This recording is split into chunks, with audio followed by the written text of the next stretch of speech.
Y repito una vez más, vamos a hacer este ejercicio que es parte de una estructura de datos combinada que está en la guía 21 y se llama farmacia. Vamos a ir a ese, voy a salir de la presentación y voy a ir directamente a la guía. Lo publiqué esta semana para que no estuviéramos por todos lados buscándolo. Había quedado por allá atrás y una versión que no me gustaba tanto, así que lo trasladé de guía y lo pulí un poco para que lo podamos trabajar hoy. Buscan la guía 21, el número 7 que se llama farmacia. Lo voy a dejar acá un poco al costadito. Y lo primero que vamos a hacer es preparar, a ver si hago así, ahí está. Preparar un proyecto de Python en el cual vamos a empezar a trabajar. Entonces vamos a abrir PyCharm, como siempre, y vamos a crear un proyecto nuevo. A ver. Mi pantalla de inicio ustedes no la ven porque está en el otro monitor, pero ahí llega. Ustedes también, por supuesto, vayan abriendo su PyCharm, ¿no? Ahí está. Entonces vamos a poner proyecto nuevo. Yo siempre trabajo en esta carpeta ED. Recuerden tener a mano una carpeta fácil de encontrar. Voy a ponerle guía 20. Farmacia. No, 21 es la guía, ya le cambio el nombre. Guía 21, farmacia. Nuevamente, como siempre les digo, recuerden dejar esto como Python Interpreter y no poner un nuevo ambiente virtual porque ocupa mucho espacio la versión de esa manera y no lo necesita. Bueno, aquí está entonces mi proyecto. Vamos a empezar a trabajar. El enunciado dice que primero debemos generar un archivo llamado stock.dat conteniendo un registro por cada artículo de la farmacia, con los siguientes campos: código, descripción, precio unitario, stock actual y stock ideal.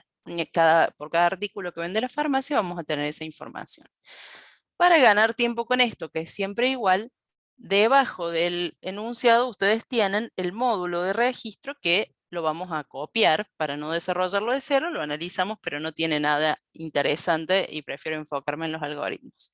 Entonces hacemos un nuevo Python file, le ponemos de nombre registro y luego vamos acá al capítulo 7.1 que tiene la definición del registro y copian el código, ¿sí? Van a copiar el código que está acá. Lo dejo. Lo que tenemos acá es la definición del... A ver si puedo... Ahí está. Tenemos la definición del registro, como se comentó recién, tiene un código, acá está la función constructora de la clase artículo, tiene un código, un nombre, un precio, un stock actual y un stock ideal. Y tenemos la definición del método que permite la salida por pantalla, de estos que se llaman métodos mágicos, están definidos dentro del mismo class. Esto permite, recuerdo como siempre, poner print del registro y que aparezca directamente sin necesidad de invocar a un método específico. Se invoca solo, como pasa con la función constructora, cada vez que hay una salida por pantalla del registro. Y agregué además un método mostrar títulos porque en general, para mantenerlo más sencillo, hacemos que la cadena que tiene los registros tenga solamente los valores de los registros en vez de poner al lado código, nombre, precio, bla, bla, bla. Si bien eso no está mal, a la larga nos queda largo y repetido. Entonces, en este caso, yo lo tengo preparado para que el listado tenga un título y luego todos los registros uno debajo del otro. Y después les quería mostrar acá, porque por ahí les sirve, yo algunas veces programo en el módulo de registros una pequeña prueba para ver si funciona bien. Que un módulo se vaya a importar no hace que obligatorio que no tenga ningún tipo de llamada principal. Sí debemos tener cuidado de colocarle este prefijo. Entonces, cuando yo le dé play a este módulo, se va a ejecutar esto, pero cuando lo importe, esta sección se omite, como ya les hemos enseñado cuando vimos módulos. ¿Para qué hago esto? Para probar que se puede crear un artículo y que aparecen bien los títulos y el registro, ¿no? Entonces cuando yo le doy play acá, veo en la consola que aparece el título correctamente y el artículo más o menos organizado con los formats como yo quería, ¿no? Entonces lo dejo ahí, si no lo quieren hacer no lo hacen obviamente, pero por ahí una recomendación para probar rápido la generación del registro antes de meterse con el programa más grande que están por hacer. Bien, esa es la definición del registro, pero luego tenemos que generar un archivo llamado stock.dat conteniendo un registro por cada artículo de la farmacia. Este archivo va a ser el origen de datos con el que luego vamos a cargar un vector y hacer un procesamiento sobre ese. Entonces también se los dejé avanzado acá. El capítulo se llama generador. Entonces vamos a hacer un nuevo Python file que se llame generador y vamos a copiar este código. Este módulo generador no lo vamos a importar, sino que simplemente sirve para generar el archivo de origen con el que después van a trabajar. Está hecho como un conjunto caprichoso de datos y simplemente se generan valores aleatorios para el precio, el stock actual y el stock ideal. Lo van a ejecutar una vez para que empiece a existir el archivo de stock y después lo pueden cerrar porque a partir de ese momento el archivo se puede consultar todas las veces que quieran. Ya saben que la principal característica de las estructuras de datos en memoria externa, como son los archivos, es que siguen ahí aun cuando la ejecución del programa se termine. Entonces esto va a ser la parte del generador del archivo. Ya tenemos el registro, ya tenemos el archivo y ahora vamos a seguir con lo que nos pide el programa.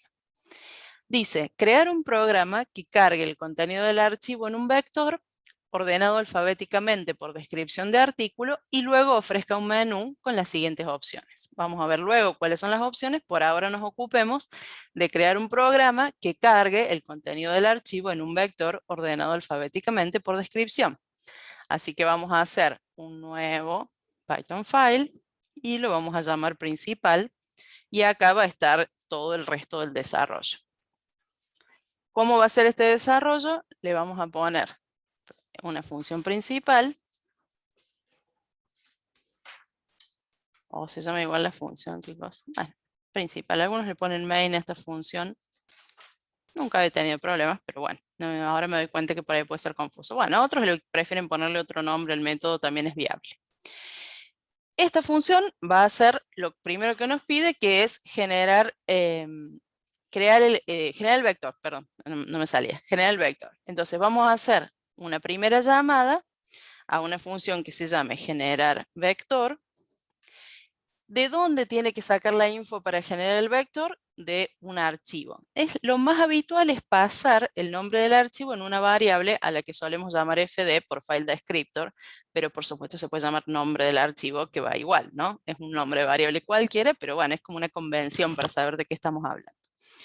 Ese archivo entonces de origen lo vamos a definir de antemano y se va a llamar stock.dat, que es el archivo que acabamos de crear. Y esta función que genera el vector tiene que devolvernos el vector ya creado, ¿no? Entonces, vamos a retornar ese vector ya generado por la función. Algunas personas prefieren crear el vector vacío en el módulo principal o en la función principal y luego pasárselo a la función que lo genera. También es posible, les dejo este otro ejemplo para que lo tengan en dos casos distintos.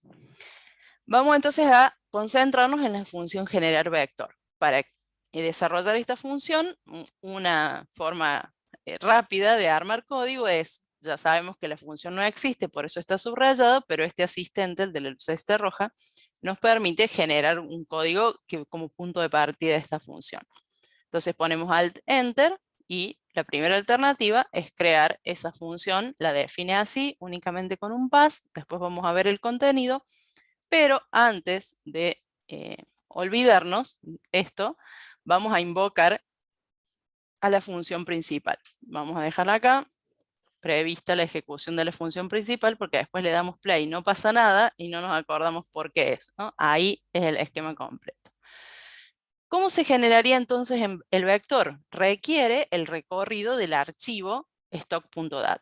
Toda vez que vamos a tomar un archivo como origen de datos o que pretendemos leerlo, lo primero es verificar que ese archivo exista.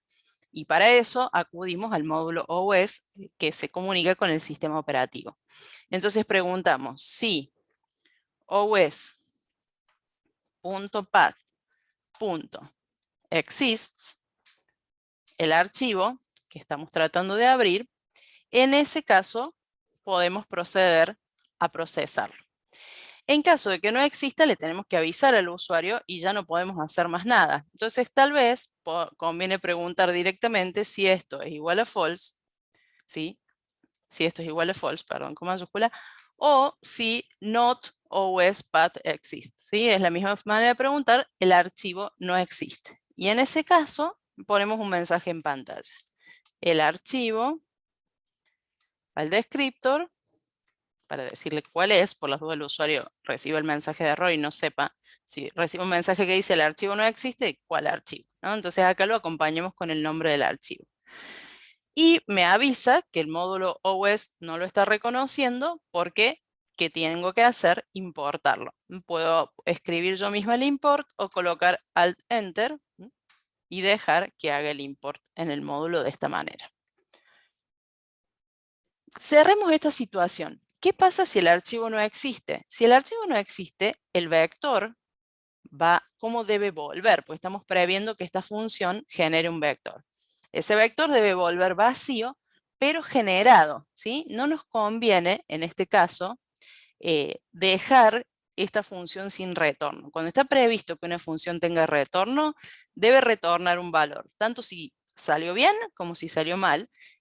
Y preferentemente, aunque Python no lo exige, el dato retornado debe ser del mismo tipo. A veces uno se siente tentado de decir, bueno, voy a retornar, si no existe, retorno la cadena de que diciendo el archivo no existe, y si sí existe, retorno el vector. El problema es que cuando yo llego acá, no voy a saber si adentro de esta B hay un mensaje o hay un vector, y eso complica el procesamiento que viene a continuación. Conviene siempre, igual como hacemos con las búsquedas, que el retorno sea del mismo tipo. Entonces, en este caso, el retorno tiene que ser un vector, pero vacío. Entonces, ponemos un vector vacío acá, que se puede crear así con un par de corchetes o invocando al constructor de list. Y voy a dejar previsto acá el retorno de ese vector vacío. Voy a borrar el archivo stock.dat voy a borrar el archivo stock.dat en este punto, o voy a hacer de cuenta que lo tipé mal, a ver, para no borrarlo. Me equivoqué y puse dat así, ¿no? Que no es un error tan común, tan poco frecuente. Me equivoqué y tipé mal. Entonces, cuando le doy play a esto, presioné debug, perdón, pero no importa, vamos a ir con esto igual. Dice, el archivo stock.dat no existe, ¿sí? Por eso les digo que está bueno incorporar el file descriptor, porque uno dice, ¿cómo? Me equivoqué al tipearlo. Nos dice que el archivo no existe y listo, ¿sí? Y anda todo bien. Ahora, ¿qué pasa si el archivo sí existe? Que es lo ideal. Voy a volver el nombre acá a la normalidad. Si el archivo sí existe, entonces tengo que recorrerlo. Y para eso, los archivos binarios se recorren tomando el tamaño nuevamente a través del módulo OS y verificando si el file pointer es menor al tamaño. Es decir, si la posición actual de lectura en el archivo todavía no se encuentra al final de ese archivo. Ambas cosas se expresan en bytes. Entonces vamos a tomar el tamaño del archivo, os.path.getSize, que es el método que nos devuelve la cantidad de bytes que tiene ese archivo, y le pasamos el archivo por parámetro file descriptor. Con ese tamaño, entonces ya tenemos el límite superior del ciclo de recorrido. ¿Cómo vamos a hacer para saber cuál es la posición de lectura? Esa posición deriva de la conexión que se arma lógica con el archivo. No es una característica física como el tamaño, sino una característica que tiene que ver con este enlace que se arma entre la memoria principal y la memoria permanente donde está el archivo. ¿Cómo se hace ese enlace? Por medio de una variable que retorna la función open. Normalmente la llamamos m a esta variable por manejador de archivo, pero como en el caso anterior con file descriptor se puede llamar como a ustedes les quede cómodo para identificar de qué se trata. La función open tiene dos parámetros. Primero, el nombre del archivo. Y segundo, que molesta es la ayuda, y segundo, el modo de apertura. Los modos de apertura son en general dos, lectura y escritura. Depende de la operación que queremos hacer, en este caso es lectura. Y la segunda letra de este parámetro indica si el archivo debe abrirse como binario o como texto. Si se omite, como acá yo no estoy poniendo nada, se considera texto. Y como el archivo este es binario, entonces sí o sí le voy a acompañar de la variable de la letra B, indicando que es una lectura de un archivo binario. Una vez que el archivo se ha abierto, el file pointer se encuentra en la primera posición del archivo. O sea, si nosotros hacemos n.tel,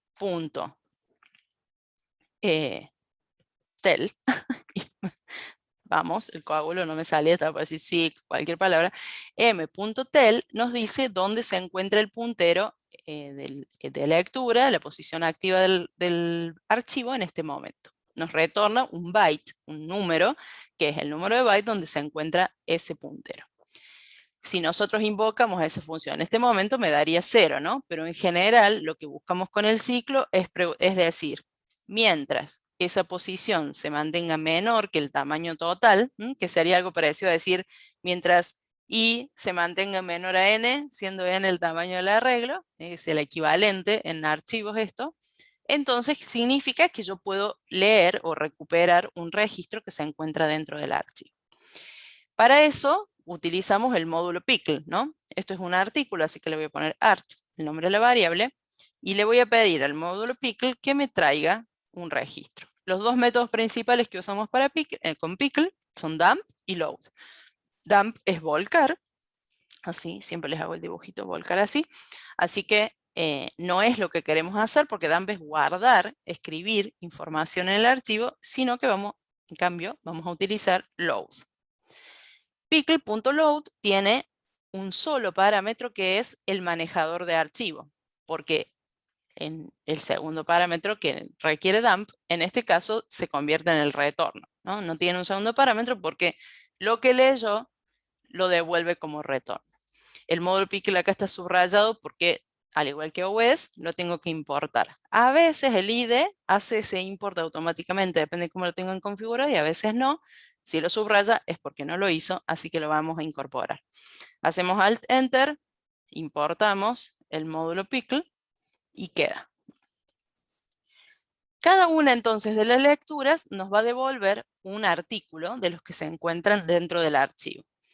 ¿Qué tenemos que hacer con ese artículo? Agregarlo al vector, a este vector que en principio está vacío. Si nosotros fuéramos a generar el vector sin orden, lo que haríamos acá en este punto es decir b.append de este artículo. Y lo que lograríamos es un vector que tiene todos los artículos, pero en el mismo orden en que están en el archivo. No es malo como punto de partida, si yo siempre trato en las clases de sugerirles cuál es la manera más rápida de resolver un ejercicio en una evaluación, y esta no es mala, o sea, decir, bueno, a ver, primero hago que se genere el vector, después veo la parte del ordenamiento, porque eso no me va a llevar mucho más tiempo. Entonces, voy a probar acá. Quiero ver simplemente si el archivo se lee correctamente. Una vez que haya terminado este proceso, yo tendría que ser capaz en el menú principal de mostrar el vector. Todavía no me voy a meter con el menú, voy a hacer como una programación básica para ver qué anda, ¿no? Mostrar vector y le paso ese vector que obtuve como retorno. Esta función claramente no está desarrollada, voy a desarrollarla ahora. Creo la función mostrar vector y voy a decir para cada registro en ese vector, print del registro. Recordemos que como tengo programado un método mágico, solo con hacer print del registro va a aparecer en la pantalla. Y lo pruebo. Ejecuto y acá me aseguro de que los datos se cargaron, están todos los datos, se ven, no es poco. Existe el vector, se cargaron bien.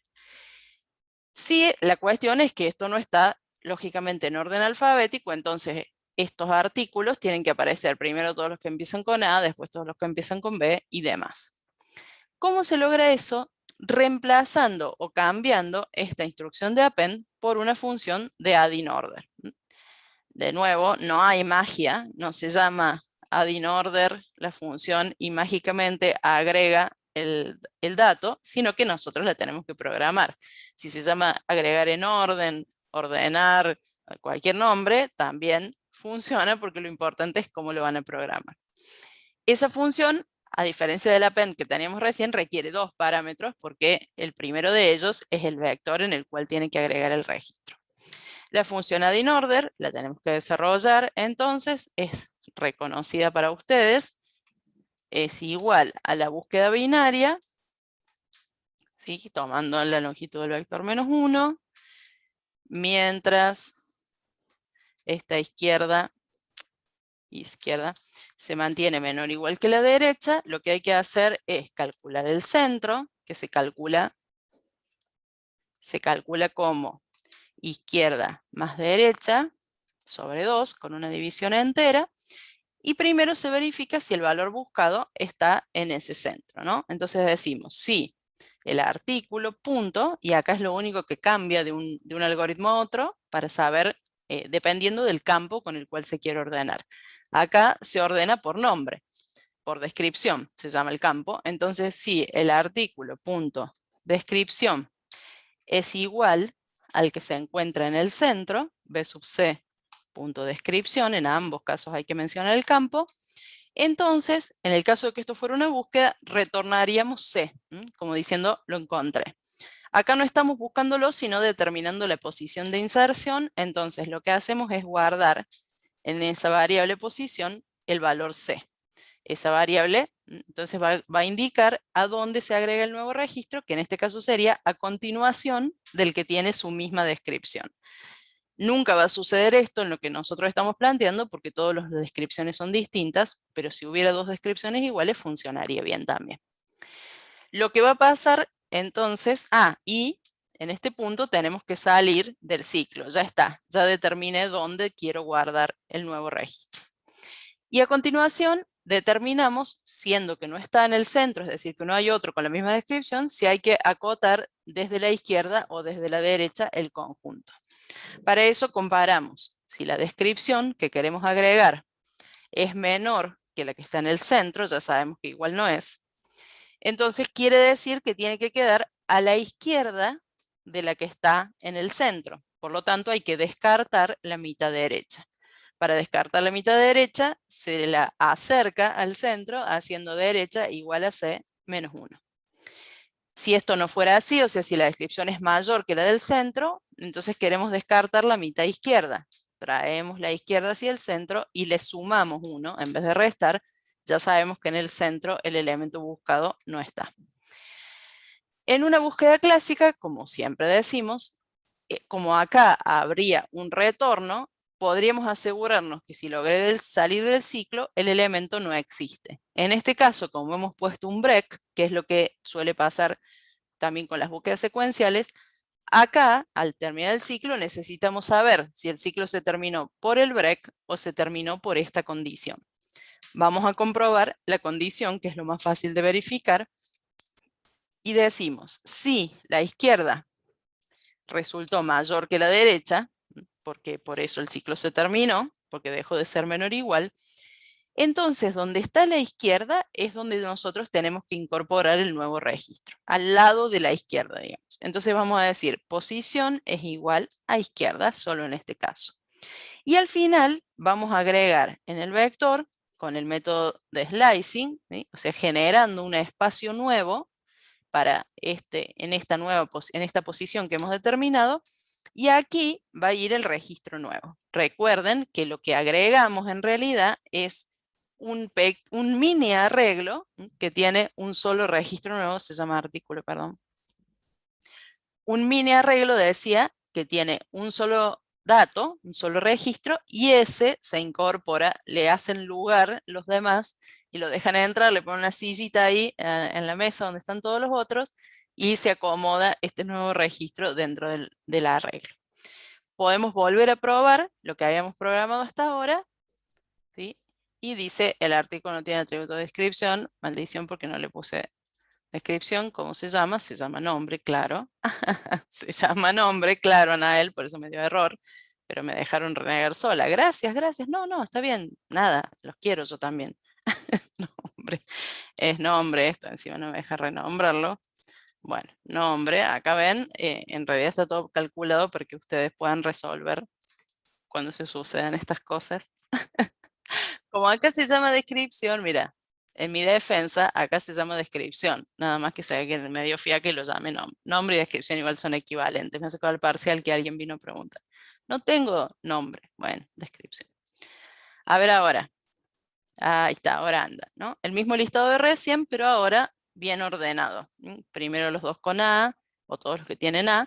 Acá hay dos con AL, y también se comprueba que la C va antes que la G. Así que quedó todo ordenado muy bien. Antes de seguir con el menú, me gustaría probar qué pasa si el archivo no existe, si sigue funcionando bien ahora que lo terminamos de programar. Entonces voy a poner acá que el nombre está mal. Un nombre, que el nombre está mal, no, voy a inventar un nombre mal escrito para causar el error y probarlo. Y dice, el archivo no existe y todo bien. Dice, el archivo no existe acá y después sigue adelante tranqui. ¿Por qué será esto? No hay ningún problema con la función mostrar vector, ¿no? Raro, porque la estoy llamando siempre. ¿Qué sucederá? La función mostrar vector, si lo analizamos, ¿sí?, hace un recorrido para cada uno de los registros que hay en B. Como no hay ninguno, entonces no tiene ningún problema. Es un arreglo vacío. Así que la llamamos innecesariamente esta función, pero no estaría mal. En general, lo que tendríamos que hacer es, si no se pudo cargar el archivo, no podemos hacer ninguna de las cosas que vienen a continuación. Entonces, en vez de llamar a una función esta o empezar con el menú o lo que sea, yo tendría que controlar si la longitud del vector es igual a 0, quiere decir que ese vector volvió vacío.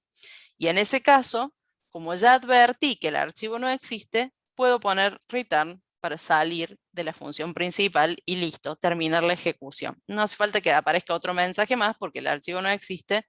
Chao, no se puede hacer más nada. Sugiero esto de return porque si no tenemos que poner else y empezar a programar todo en el else, por ahí queda medio raro, pero si quieren hacerlo así también se puede, ¿sí? Pueden poner else, o sea, no hacer return acá, sino poner si la longitud del vector es distinta de 0 y siguen adelante con todas las demás funciones. Pero yo voy a ir por esta para terminarlo rápidamente. No nos vamos a dar cuenta al probarlo, pero esto está funcionando bien. Ahora, esto es importante, cuando les decía recién, porque nosotros siempre estamos retornando el vector. Si nosotros acá, cuando el archivo no existe, hubiéramos salido, voy a hacer un ejemplo acá, si hubiéramos salido directamente de la función sin retornar nada o retornando un NaN o una cadena vacía, entonces lo que pasa es que cuando quiere verificar la longitud, da un error, ¿sí? Porque dice, el objeto NaN no tiene len.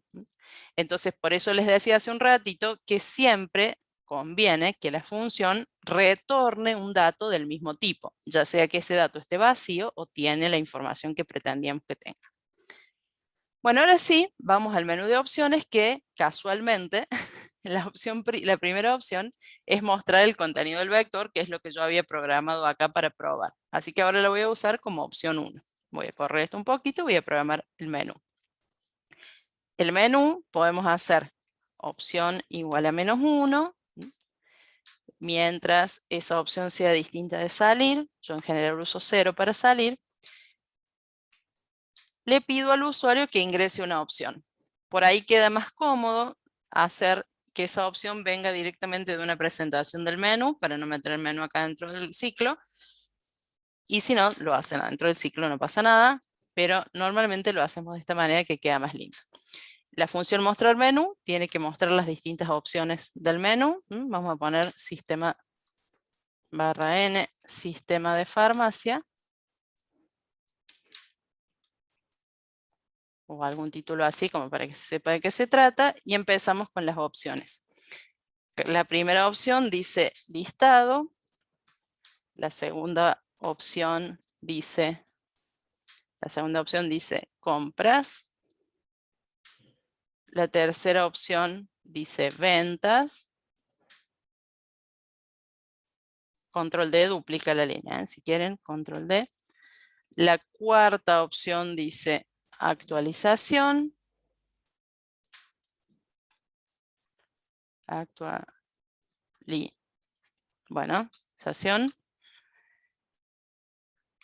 La quinta opción dice pedido.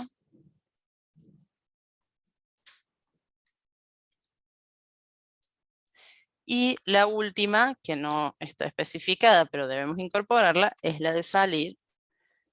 Y luego le pedimos al usuario que ingrese la opción, siempre convirtiéndola a entero, porque después los if los hacemos con entero. Ingrese su opción y esa opción que eligió el usuario la retornamos. Ese es el esquema clásico de un menú. Una vez que el usuario eligió una opción, si la opción es 1, que es la de mostrar, la primera que estamos haciendo acá en el listado, voy a llamar al método mostrar vector que ya tenía hecho. Entonces, ¿cómo tiene que ser ahora el comportamiento? Ejecuto de nuevo.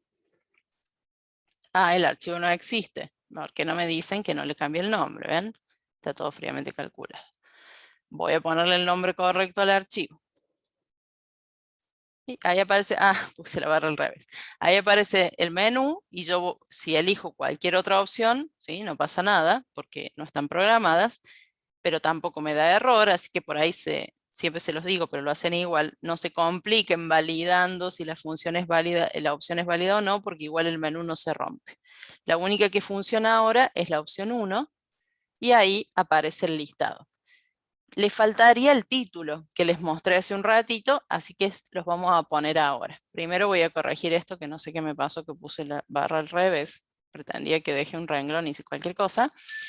Y acá, donde mostramos el vector, control clic, antes de esto voy a usar el método que trae el registro para mostrar el título. Puedo poner registro punto mostrar títulos y llamar al método o hacer un import del módulo para que esté disponible, ¿no? Como lo escribí así, con un prefijo, entonces el IDE me hizo el import solo, ¿ven? Me puso import registro acá. Si ustedes no quieren usar el prefijo, tienen que poner from registro import asterisco. Yo lo voy a dejar así. Lo que logro con esto es que el listado tenga un encabezado, ¿sí? Y luego vienen todos los valores. Bueno, salgo de aquí. Sigamos con nuestro enunciado. Opción 2, compras. Ingresar un código de artículo. Si existe, ingresar la cantidad comprada y sumarla al stock actual. Si no existe, informarlo. Entonces voy a buscar, el usuario va a ingresar un código de artículo, el if opción es igual a 2. Acuérdense de programar todo esto con el if, que queda mejor. Ponemos una variable código y le decimos al usuario que ingrese ese código. El código es un número entero, así que se lo vamos a hacer ingresar como entero. A ver, en el generador lo hice como entero, ¿verdad? Precio actual, ideal, artículo y sí, es un número entero. Entonces hacemos un input, ingrese código a buscar. Acá voy a hacer un pequeño cambio. Mira. Bueno, después en el próximo voy a hacer un pequeño cambio. Ingrese código a buscar. Entonces nosotros lo que tenemos que hacer ahora es, si existe, ingresar la cantidad comprada y sumarla al stock actual, si no existe, informarlo. O sea, esto es una clásica búsqueda, ¿sí? Buscar, vamos a poner por código. ¿Dónde lo voy a buscar a este código? En el vector. Entonces, vector, coma, código. Y el retorno, como les recomendaba antes, va a ser un valor numérico que puede ser -1 si no está, o la posición dentro del vector, ya sea porque después lo quiero mostrar o como en este caso le quiero hacer un cambio. La función esta, ahora nos empezamos a preguntar si la búsqueda debe ser secuencial o binaria Y eso depende de si el arreglo está ordenado o no. Solo de eso. Nunca vamos a ordenar antes de buscar, pero sí vamos a tomar esta decisión basada en evaluar si el arreglo está previamente ordenado. En nuestro caso, el arreglo está ordenado, pero por descripción. Entonces la búsqueda va a tener que ser secuencial. Esta búsqueda secuencial va a decir for i in range del len del vector, for i in range del len del vector, hay que preguntar si b sub i, punto, el campo que queremos evaluar, que en este caso es código, es igual al código buscado. Si es igual, acá hay que tomar una medida que nos asegure que la búsqueda o que el ciclo se detiene. Una de las formas es retornar directamente el valor de i. Ustedes saben que la instrucción return es cancelativa, entonces donde aparece el return, la función vuelve al punto en que fue llamada. Si lo planteamos con retorno, entonces a la salida del for podemos retornar directamente la constante -1 sabiendo que este if nunca se cumplió. Con esa búsqueda por código vamos a establecer si el artículo existe o no. Si la posición retornada es igual a -1, vamos a decir el artículo no existe. Y en el caso contrario, como el vector, como el usuario va a ingresar la cantidad comprada y se va a sumar al stock actual, yo voy a mostrar el dato que encontré porque me sirve para comparar después si el stock se cambia o no. Ahora le tenemos que decir al usuario que ingrese la cantidad comprada, ¿sí? Cantidad es igual a int, input. Se podría validar que esta cantidad sea mayor que 0. No me preocupa tanto, la verdad. Ingrese cantidad comprada. Solo cuando el artículo se encontró, se ingresa la cantidad comprada. Y esa cantidad se tiene que sumar al stock actual. ¿Cómo hacemos esto? Vamos al vector, a la posición indicada por pos, al campo stock actual y le sumamos más igual esta cantidad. A continuación, de nuevo, aunque no me lo piden, lo muestro porque quiero saber si se actualizó correctamente. Puedo, antes de esto, ponerle un mensaje que diga stock actualizado, como para que se entienda por qué aparece el artículo 2 veces, y si no, lo podría mostrar antes y después. Total, no me pidieron nada específicamente al respecto. Vamos a probar. Siempre en estos casos de búsquedas tienen que probar que exista y que no exista el dato que están buscando. Entonces yo primero voy a poner un código grande porque sé que los números de este archivo son chiquitos. Y me dice el artículo no existe y sigue adelante bien. Ahora voy a poner un número chiquito porque sé que existe, aunque no me acuerdo a qué artículo corresponde. Vieron en el súper que se saben los códigos. Bueno, acá yo no me lo sé, los códigos de mi farmacia. Pero parece ser que el 4 es aspirina, ¿no? Acá me lo mostró. Ingrese cantidad comprada de aspirina, en este momento tengo 9. Entonces voy a poner que compré, por ejemplo, 2, ¿sí? Y ahora me dice stock actualizado y tiene 11, ¿ven? Esa es la intención de mostrarlo antes y después para saber si se hizo el cambio. Lo pide específicamente el enunciado no, pero nos viene bien a nosotros para comprobar que esto anda. Voy a probar comprar de nuevo. Voy a comprar de nuevo aspirina. Ahora tengo 11, voy a comprar 4 porque me gustan los números redondos. Y entonces ahora tengo 15 aspirinas. Así tiene que funcionar. Bueno. Vamos a Profe, hacer. Sí, escucho. tengo una pregunta. En base a Sí. eso que usted está haciendo la modificación, ¿el archivo original, cuando lo volvemos a recorrer, también queda modificado o no hace No. falta? No. Solamente ahí, cuando es el momento de mostrar y en esa función, perdón, en ese ítem. El vector queda modificado. El archivo no. O sea, si yo ejecuto, mira, vamos a hacerlo otra vez. Si yo ejecuto y veo el listado, vamos a buscar el acondicionador, ¿no? ¿Cuántos tiene? 12. Es el código 16. Entonces yo compro el código 16. Me dice que tiene 12. Compro 3 más. Ahora tiene 15. Si yo voy al listado, tiene 15. O sea, el cambio queda dentro del vector. No queda dentro del archivo porque el archivo yo solamente lo leí. Ahora, una de las opciones es reemplazar el contenido del archivo con los datos del vector. Si yo hago eso, ahí sí se impacta el cambio. Pero lo que yo trabajo en memoria queda en memoria. No vuelve al archivo mágicamente. Lo tenemos que programar si fuera el caso, ¿no? No se pide, no se hace. ¿Está bien? Claro, claro, esa era la duda que teníamos por el TP también, porque hay un ítem así.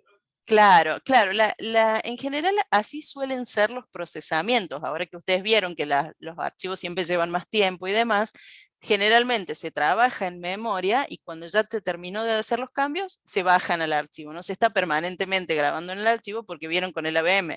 Lleva tiempo, es más enredado, entonces generalmente se hace un sistema así mixto, digamos. Después se vuelve a volcar todo en el archivo. Esto está en una escala pequeña, pero bueno.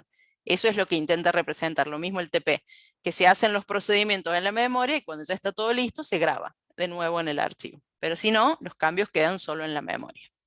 Lo que quería destacar es que el cambio debe quedar dentro del vector, no en una variable cualquiera, porque a veces me ha pasado que muestran en pantalla y dicen, por ejemplo acá, ¿no?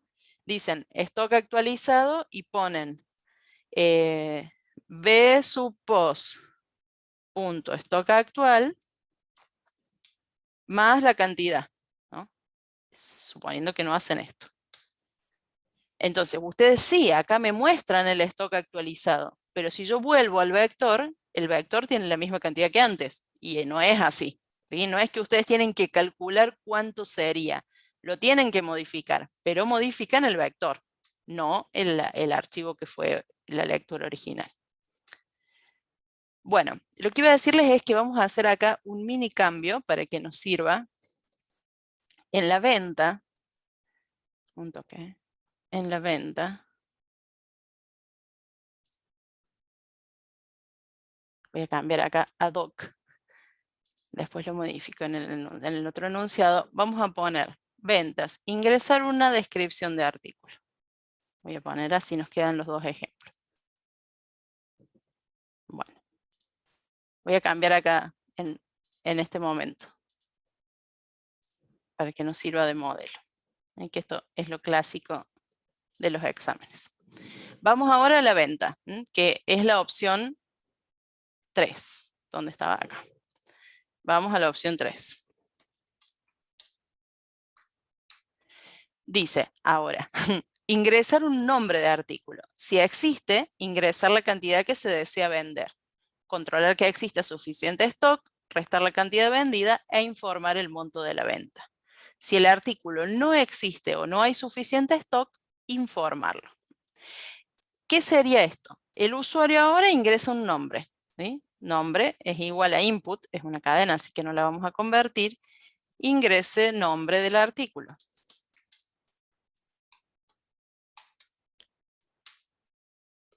Nuevamente toca hacer una función de búsqueda. Ahora es buscar por nombre en el vector. Ese nombre que se ingresó por teclado. Voy a poner el nombre más cortito. Esta función de búsqueda la tengo que desarrollar. Si yo volviera a ingresar el código, como decía antes, reuso la función buscar por código que ya tenía hecha. Si ahora voy a buscar por nombre, tengo que hacer otra función. En esta segunda función me vuelvo a preguntar, ¿tengo el arreglo ordenado por este campo o no? Y en este caso la respuesta es sí. El registro está ordenado, el vector está ordenado por nombre, por eso le cambié el enunciado. Por lo tanto, lo que voy a hacer es programar una búsqueda, pero binaria, no secuencial, sino binaria. No me voy a poner a hacer todo el algoritmo de nuevo cuando ya lo tengo acá en la inserción. ¿Sí? Voy a agarrar y voy a copiar esto en mi búsqueda por nombre, ¿sí? Sean vivos si ya lo hicieron y aprovechen. ¿Qué va a cambiar acá? Que yo voy a comparar cada elemento con la variable que pase como parámetro, no con un registro nuevo, sino con un dato. Aparte, esta inserción no se hace porque ahora estoy buscando, este if tampoco se hace porque lo que en la búsqueda clásica, esto va con un retorno. ¿Cómo es el retorno? Si encuentro el nombre buscado, retorno la posición central Y a la salida del ciclo significa que no lo encontré. Si escapé de este ciclo es porque no lo encontré. Entonces retorno -1. ¿Sí? Aprovechen el código porque el examen les falta tiempo después. Esto me va a permitir buscar por nombre y el procesamiento va a ser igual. Si la posición es -1, entonces voy a decir el artículo no existe. Y en caso contrario, lo que me dije es ingresar la cantidad que se desea vender. Voy a agarrar, porque soy muy vaga, voy a copiar el mensaje de arriba y voy a poner ingrese cantidad a vender. ¿Sí? Y después dice, controlar que exista suficiente stock, ¿no? Antes de eso, me gustaría mostrar acá que encontré el artículo, para que el usuario sepa lo que está por vender. Lo encontré. Ingrese cantidad a vender. ¿Qué significa controlar que exista suficiente stock? Que esa cantidad sea menor o igual que el stock actual, porque si yo no tengo suficiente stock no puedo vender tantos artículos. Entonces voy a preguntar, si cantidad, voy a ir por el error, si cantidad es mayor al stock actual, significa que no me alcanza, ¿no? Entonces voy a decir, si cantidad es mayor a B sub POS punto stock actual, tengo que informar no hay suficiente stock para realizar la venta. Y en caso contrario, siempre tengan en cuenta que estamos dentro de este else, o sea, el artículo sí existe y sí me alcanza la cantidad para vender. Si voy a hacer entonces la venta, significa que mi artículo va a quedar con menos stock del que tenía. Entonces lo que tengo que hacer acá es decir, B sub POS punto stock actual menos igual a la cantidad vendida. Resto de la existencia lo que acabo de vender. Y una vez que resté, me dice informar el monto de la venta, o sea, cantidad por precio unitario. Acá vamos a poner monto de la venta, pesos, y es la cantidad por el precio unitario. ¿Cuál cantidad? La que vendí, la que está en la variable cant, por el precio unitario de este artículo, que es un campo del registro. Es B sub POS punto precio. Vamos a chequear porque después ustedes no me avisan y yo meto la pata. ¿Se llama precio el campo? Sí. Ah, bueno, pues son medios peligrosos. Mostramos entonces acá el monto de la venta y no nos pide nada más, pero yo quiero mostrar el artículo para asegurarme de que se hace el cambio del stock. Así que aprovecho, nadie nos va a retar por poner prints de más. Ponemos los prints que nos hacen falta. Ejecuto. Ay, ¿por qué siempre entró el debug? Dios mío, ¿por qué? Fuera, no quiero debug. Ejecuto.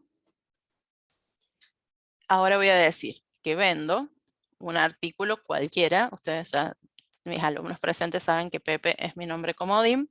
El artículo Pepe, por supuesto, no existe. Y listo, ¿no? Esta es una prueba muy común. ¿Qué hacen los alumnos? Vendo, nombre del artículo, cualquier cosa, listo, paso al siguiente ítem. No, comprueben que anda cuando existe, porque si no, no están seguros de que funcione, están probando la mitad. Ahí voy un segundito, miren. Vamos al listado. Dice, ahora voy a vender, ya te lo muestro. Voy a vender. Nombre del artículo, voy a poner uno que exista, crema, dice ahí. Cuando no se acuerdan el nombre, se fijan en el listado. La crema cuesta 169 pesos. Esto no está, debe estar en dólares, esta lista de precios, chicos, porque en la farmacia nunca se ha visto un valor tan bajo. Bueno, 169 y hay 11 cremas disponibles. Entonces, ahora, ¿cuáles son las siguientes dos pruebas que tengo que hacer? Que me alcance la cantidad y que no me alcance. Voy a tratar de vender 50 cremas y me va a decir no hay suficiente stock para realizar la venta. Bueno, intento de nuevo vender la misma crema y voy a decir que vendo 6. Entonces ahí dice, monto de la venta 1014, 100 por 6, vamos a suponer que es 1014, 169 puede ser, porque son 600 y la mitad más, ¿está bien? y un poco más de la mitad. Y acá me dice, ven, que el stock actual es 5. Volviendo a lo que preguntaba la compañera recién, si yo voy al listado, veo que ahora la crema dice 5. Por lo tanto, si yo quiero volver a vender crema, ahora tengo 5. Si quiero vender 6, me dice no te alcanza. Chau. Salgo y te muestro el buscar por nombre Facundo. Ahí tenemos el buscar por nombre. Mientras leo la siguiente. La siguiente dice actualización. Reemplazar el contenido del archivo stock.dat con los datos del vector. ¿Sí? Entonces acá vamos a hacer esto. Para que Facundo lo tenga a la vista. Le voy a poner... Ah, ¿ya está? Bueno, listo. Si no te lo iba a dejar ahí visible. Vamos al que sigue. Ah, bueno, listo. Por eso yo decía que no lo pongo. Vamos a la opción 4. Si la opción es 4, entonces hay que actualizar. Acá vamos a poner, no sé, actualizar, archivo. Y le voy a pasar únicamente el vector como dato. Esta función no va a retornar nada porque va a trasladar el contenido del vector nuevamente al archivo. Solo la voy a desarrollar, crear la función actualizar archivo. Y acá vamos a hacer la actualización. Cuando se combinan dos estructuras, siempre les digo lo mismo, solo una de ellas se recorre. Cuando nosotros recién hicimos la carga del vector, observen, cuando generamos el vector, había un solo recorrido que era el recorrido del arreglo. Porque el recorrido, perdón, del archivo. ¿Por qué? Porque el archivo contiene la información y yo lo estoy agregando al vector. Entonces, este ciclo es el único que voy a plantear. Luego, para cada elemento que lea, voy a ir directamente a grabar. Ahora, juguemos un ratito antes de grabar el archivo. ¿Qué orden de complejidad tiene este proceso? Este recorrido es un recorrido lineal. Tengo que ir registro por registro de todo el conjunto del archivo. Y el método add in order, como es binario, es de orden logaritmo de n. Entonces, todo este proceso es lineal, es logaritmo de n, es las dos cosas. ¿Cómo dirían ustedes cómo se definiría la función de complejidad de este método, generar vector? Este ciclo es lineal y este proceso es logarítmico. ¿Cómo queda la fórmula? Apuesten ahí en el chat. Logaritmo de n. ¿Qué orden es? ¿Qué orden tiene? Orden n. Tiene orden logaritmo de n. Bien, Anael, es una combinación de ambas. El orden es n por logaritmo de n, porque yo, para cada una de las vueltas que doy en el archivo, hago a su vez otro proceso que es de orden logaritmo de n. Si este add in order, en lugar de ser binario, fuera secuencial, también tendría orden de complejidad n. Entonces, ¿cuál es la complejidad completa del proceso? N por n. O lo que es lo mismo, n, para que no encuentre simbolito. ¿Por qué siempre me cuesta? Acá está.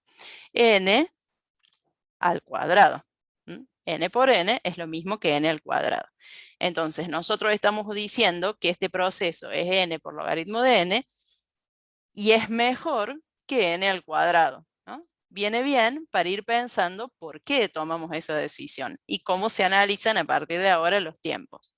Por ejemplo, para mostrar el vector, ¿qué orden de complejidad tengo? Tengo orden de complejidad lineal, porque simplemente me limito a recorrer el vector.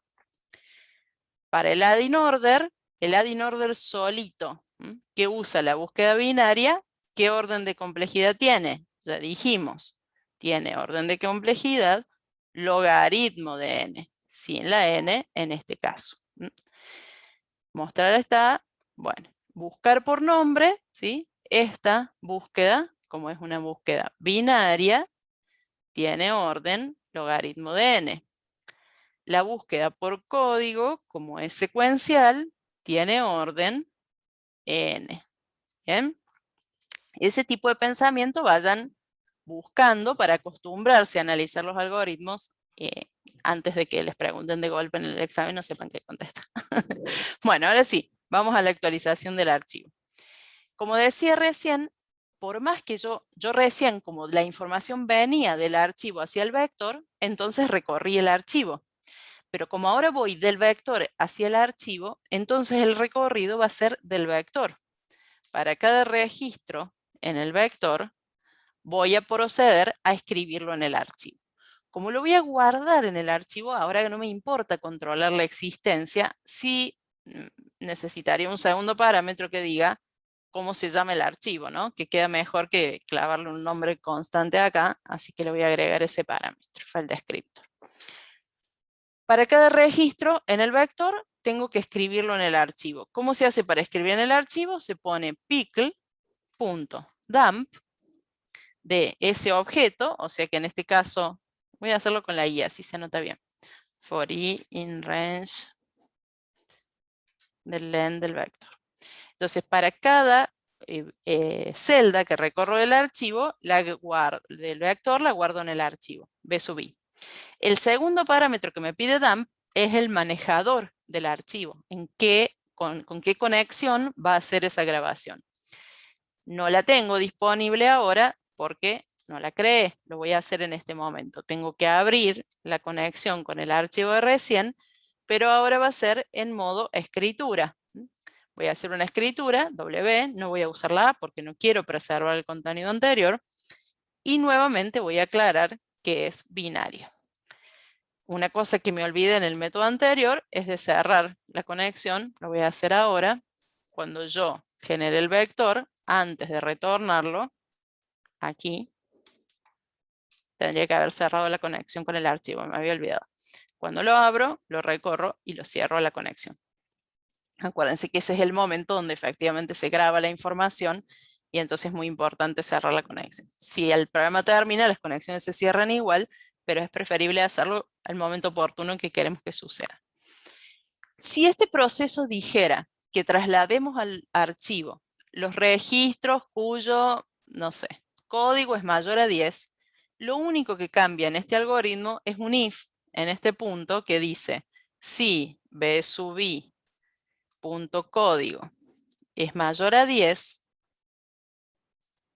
paréntesis no va, si b sub i punto código es mayor a 10, solo en ese caso hago dump. ¿Sí? Pero siempre el recorrido es uno solo, de cuál es el origen de datos y en este caso es el vector. Acá no nos pedía ninguna condición, nos pide simplemente que lo grabemos, entonces va todos los registros del vector al archivo. Una vez que terminaron la grabación, sí, Marcos, ahí te lo digo. Una vez que terminaron la grabación, entonces, aunque no lo pide, ponen un mensaje, porque si no la opción se termina y no se entiende lo que pasó, ¿no? Dice archivo, tal cosa, grabado. Bueno, vamos a probarlo. Vamos a hacer el listado, ¿no? Y arranca diciendo, no sé, voy a probar con las vitaminas. Las vitaminas tienen un stock actual de 7. Entonces voy a comprar más vitaminas. Voy a comprar 3 vitaminas más para que me dé 10. Ahora dice que tengo 10 vitaminas y voy a actualizar el archivo. Lo actualizo. Recordemos, las vitaminas tenían 7, ahora tienen 10. Actualizo el archivo. Si yo voy al listado, las vitaminas, por supuesto, tienen 10. Pero si ahora salgo y genero de nuevo y miro el listado, ¿sí? ¿Cuántas vitaminas hay? 10. ¿Por qué? Porque el archivo quedó actualizado con la nueva información. Entonces, la idea es guardar todo el contenido y después, para ver el contenido, tienen que volver a ejecutar el programa. No les pide que muestren el archivo actualizado. Si quisieran, lo podrían programar, pero no vale la pena, ¿sí? En este caso, el truco es volver a ejecutar y ver si quedó actualizado. Vamos a la última opción, tratemos de hacerla muy rapidito, así les respondo lo que me están preguntando del trabajo práctico. Si la opción es igual a 5, que es la última, lo que dice es crear un archivo de texto, para que no se olviden de los textos, llamado pedido.txt, conteniendo todos los artículos que necesitan reposición a stock actual menor al stock ideal. Por cada línea indicar artículo, cantidad a pedir y costo estimado. Bueno, vamos a poner este método, generar pedido, a partir del vector, y podemos ponerle un file descriptor acá, no, porque es el otro que estamos usando antes. Generar pedido, vamos a ponerle así nomás, total dice llamado pedido.txt. Vamos entonces a generar el pedido. El proceso es parecido a lo que hicimos recién acá para actualizar, ¿no? Entonces, lo voy a tomar como modelo para hacer una comparación de qué cambiaría. También tenemos que llevar información de un archivo a un vector. También tenemos que llevar información del vector al archivo. Voy a decirlo bien. Del vector al archivo. ¿Cuál es el archivo? Es un nombre distinto ahora. No se lo hemos pasado por parámetros, sino que lo vamos a definir aquí dentro y el archivo se debe llamar pedido.txt. Luego viene la función open. Anteriormente abrí el archivo en modo escritura binaria. Ahora, ¿cuál va a ser la diferencia? Voy a escribirlo, pero en un archivo de texto. Entonces voy a poner acá una T o nada. Las dos cosas indican texto. El vector lo voy a recorrer igual, como recién. Ahora me dice que solo traslade al archivo los que necesitan reposición, o sea que su stock actual es menor al stock ideal. Por lo tanto, tengo que hacer esa pregunta. Preguntar si B sub I punto stock actual es menor a B sub I punto stock ideal. Y en ese caso, solo en ese caso, lo guardo en el archivo. Ahora, el método pickledump es para guardar en un archivo binario. Si yo quiero guardar en un archivo de texto, simplemente llamo al método write. O sea que pongo m.write y le tengo que pasar lo que quiero escribir en el archivo, ¿sí? ¿Qué me pide que escriba? Artículo, cantidad a pedir y costo estimado. Lo voy a copiar acá para tenerlo cerquita. Me pide artículo, cantidad a pedir y costo estimado. Como esto va a ser una línea de texto, es parecido a lo que hacemos cuando escribimos los CSV. Voy a preparar la línea y voy a decir que en esa línea van 3 campos. Entonces los represento con llaves. Voy a poner 3 campos. Estos campos no me piden ninguna separación en particular, así que puedo dejar un espacio en blanco, o puedo poner un tabulador, o puedo no poner nada, ¿no? Puedo poner una coma si quiero, no me lo dice. Así que simplemente que haga un archivo de texto. Lo que sí debo hacer es colocar un /n al final, porque recuerden que si no, no se van formando las líneas en el archivo, si no se agregan automáticamente. Y luego acá hago .format y voy especificando los campos que deben ocupar el lugar de cada par de llaves. El primero es el artículo, ¿sí? No me dice si el código o el nombre, podrían ser las dos cosas, voy a optar por el nombre, entonces el primer campo va a ser B sub I, punto, nombre, simplemente para controlarlo. Podría poner las dos cosas. El segundo es la cantidad a pedir. ¿Cuál sería la cantidad a pedir? Si yo tengo un stock actual y un stock ideal, o sea, lo que ahora tengo y lo que debería tener, ¿cuánto debo pedir? Debo pedir lo necesario para llegar al stock ideal, ¿sí? O sea que es ideal menos actual. La cantidad a pedir, la voy a calcular aquí arriba para que no quede tan amontonada, es la diferencia entre el stock ideal y el actual. Entonces voy a hacer ideal menos actual. Y ahí voy a saber lo que me falta pedir. Entonces esa es la cantidad. Y por último, el costo estimado. ¿Cuál va a ser el costo que yo voy a tener que pagar? La cantidad que compro multiplicada por el precio. Entonces es la cantidad multiplicada por el precio. Lo pueden hacer acá mismo o lo pueden calcular acá arriba. Yo lo voy a dejar acá calculado para que quede más visible. Cantidad por B sub I punto precio. Entonces esta es la cantidad y este es el costo. Es práctico hacer esto con format porque nos evitamos las conversiones. Poner STR, todo eso no hace falta porque ya de eso se encarga el format. Entonces nosotros simplemente escribimos acá la línea. Cerramos y el archivo queda grabado. Voy a probar esto para terminar. Vamos a poner la opción de pedido directamente y dice el archivo pedido.txt fue grabado. Bueno, veamos en el listado, para después comprobar con el archivo. El stock actual es 12, el ideal es 6, este no va a pedir acá. El agua oxigenada, por ejemplo, tiene que aparecer, porque tiene 2 contra 14. O sea, el agua oxigenada debería pedir 12. Miren, voy a hacer una captura de la pantalla acá. Con esto terminamos. Hago una captura acá de la pantalla y vamos a salir del sistema. Salimos del sistema y acá está el archivo del pedido. Entonces lo puedo ver acá mismo. El pedido se armó con estos datos. Agua oxigenada pidió 12. A ver, de 2 hasta 14 son 12. De amoxidal pidió 9. Vamos, salteó todos los demás. Fíjense, el alcohol no había que pedirlo. Esperen que tengo el lápiz en... Tengo el lápiz ahí, ahí está. Tengo el lápiz raro. Bien, ahora. El alcohol no había que pedirlo, digamos, este había que pedirlo. Este no, este no, este no, este sí, porque teníamos 0 y el stock era 9, así que pidió 9. La aspirina, teníamos 9 y tiene que haber 15, entonces pidió 6. El bicarbonato, ¿sí? O sea, acá comprobamos entonces, los que no hacían falta no los pidió, ¿sí? 6 a 18, 2, 6 a 18 bicarbonato, sí, pidió 12. Champú, 2 a 5, pidió 3. Gasa, ¿sí? Chupete no hace falta. Alguien tiene el micrófono abierto, ojo. Gasa, o sea, la crema no, el dentífrico no, la gasa sí, pidió 2. Acá jeringa, mamadera, novalgina, pañales y vitaminas. Todos estos quedaron tranqui y no los pidió.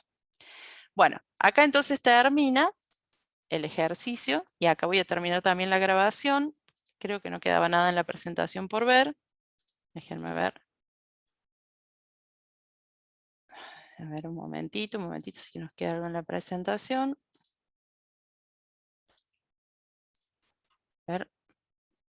Tenemos el enunciado acá que lo tengo que cambiar por esta búsqueda. No, hasta acá llegamos. Bueno, detengo acá la grabación para que puedan bajar los que necesiten bajar y les respondo lo que me están preguntando del trabajo práctico. Un segundito.